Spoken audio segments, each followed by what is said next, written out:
Ayan na, nakakatakot. Ang aga-aga ko dito sa paypayan ng amo ko. Paypayan, ito yung prayer room nila. Dito sila mga nagbibigay ng offering, yung mga ng mga incense. Yan. Kasi ngayon, Chinese New Year na. Mamaya atang gabi yung nila, bisperas. So ngayon, nagpe-prepare ako ng alay. Ayan, mga rice cake, mga biskwit, yan.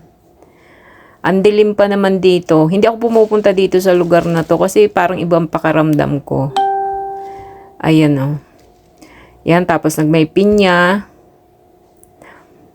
Tapos lalagyan ko yan ng prutas dyan sa dalawang. Yan. Ano yan? Pears. Tapos, mansanas. Yan, ganyan sila nag-o-offer ng pagkain. Yung isang kapatid ng amo ko, ang dadalhin naman nun, mga bulaklak. Tapos yan, mga pagkain din. Bali, sila, share. Tapos sa gabi, hanggang 3 days ata silang mag-o-offer diyan yung ng mga yung incense, yung kagaya sa mga Chinese. Yan. So, yan is nandito kami sa 6th floor. 6th floor yan, tapos 3rd floor yung flat ng amo ko. Hindi ako pumupunta dito, hindi ako naglilinis. Yung Indonesia nang nag-aasikaso dito. Yung katulong nung isang kapatid ng amo ko. Ayan na. Tapos na ako mag-prepare.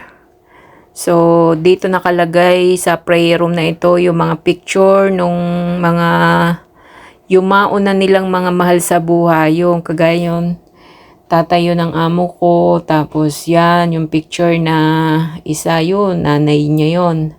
So, kaya parang ibang pakaramdam ko dito, kaya hindi ako nagpupunta dito. Ito yung prayer room nila.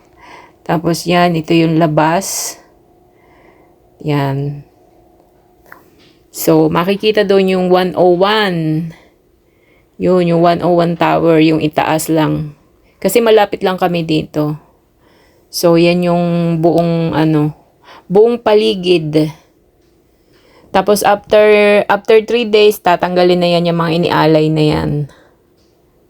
So, ganyan lang ang pag-prepare. Ayan, o.